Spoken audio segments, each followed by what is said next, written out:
Welcome, I'm Dr. Jeremy Meadows. And I'm Dr. Leah Meadows, and we're here to help you energize your life. Great. So today we're going to be talking about how to start the strengthening process in your lower back. Now these are very basic floor exercises for the lower back. So let's get started. First exercise is going to be supine pelvic tilts. Okay. So what you're going to do for this is lay down on your back. That's supine. We're going to have the knees bent just like this. And then what we're going to be doing is we want to engage the abdominal hollow. So that's where you're going to suck your belly button to your spine. As you do that, what we're going to do is we're going to start to rotate the pelvis forward and back. So we're going to rock the pelvis backward and forward. The way that you'll know if you're doing this right is when you tilt it backward, your lower back will start to touch the ground. So what we're going to do is go ahead and tilt your hips back. Good. And hold that for 4 to 10 seconds. And then you're going to rotate your pelvis forward. And this makes it so there's more space under the lower back.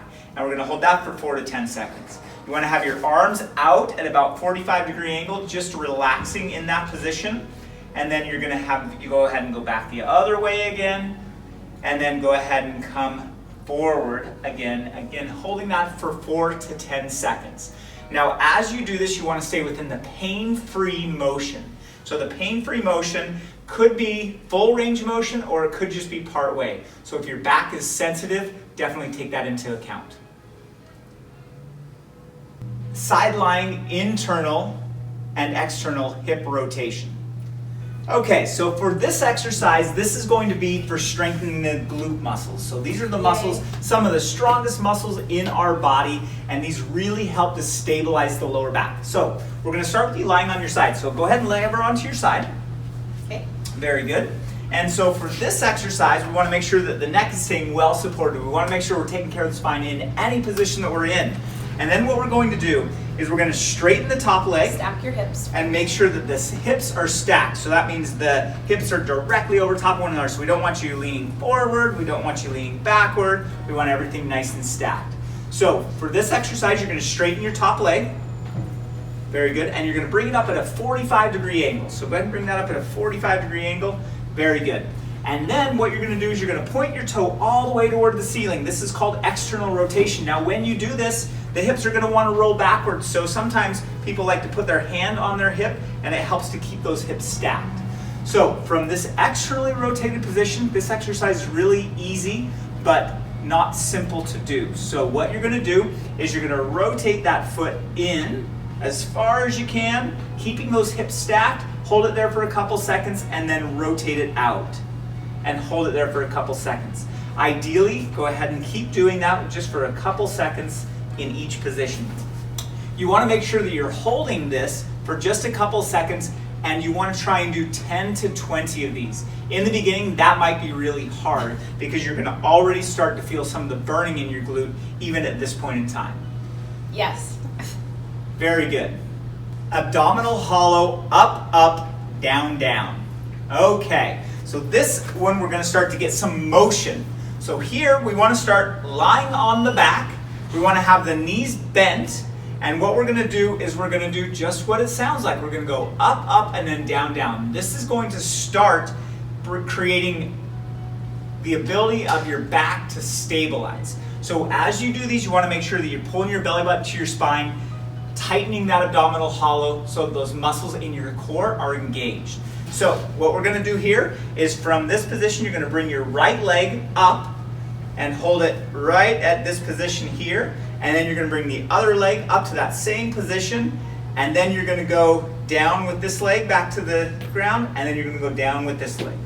Okay, let's do that one more time. So you're going to come up to a 90-90 position. That means your hips at 90 degrees, your knees at 90 degrees here. And then you're going to do the same thing with the other one. Hold it there, and then bring the one that you brought up first down, and then down again. What about my abdominal hollow? You want to continue to hold the abdominal hollow the entire time through this. Now remember, when you hold your abdominal hollow, it's not that you're holding your breath. You're sucking your belly button to your spine to engage those muscles. So if you're having a hard time with this, you can try and pull your belly button to your spine to try and flatten your back against the ground, and this will really help to keep you stable. So this is the supine, up, up, down, down. Glute set, prone.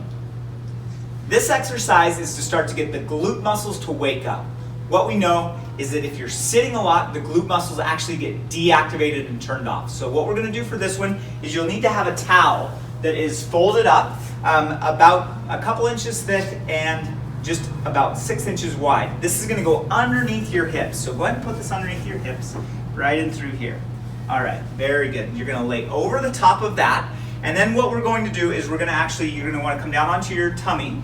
Good. And we're going to do a pelvic tilt. So you're going to tilt your pelvis back, and then you're going to squeeze your glute muscles together and squeeze your heels together as well. So you're going to squeeze the heels together, squeeze your glute muscles together, and be in that pelvic tilt. And you're going to hold this for 4 to 10 seconds. This is going to start to activate those glutes. Go ahead and let that go. Very good. And then you're going to squeeze the heels together, squeeze the glutes, and rock that pelvis. And we're just going to hold that for 4 to 10 seconds. Very easy exercise, but this is great at activating those glutes. Half front plank on the knees.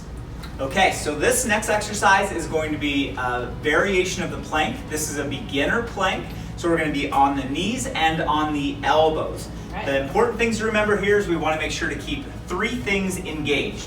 We want to make sure that we're doing the abdominal hollow, which is pulling that belly button to the spine.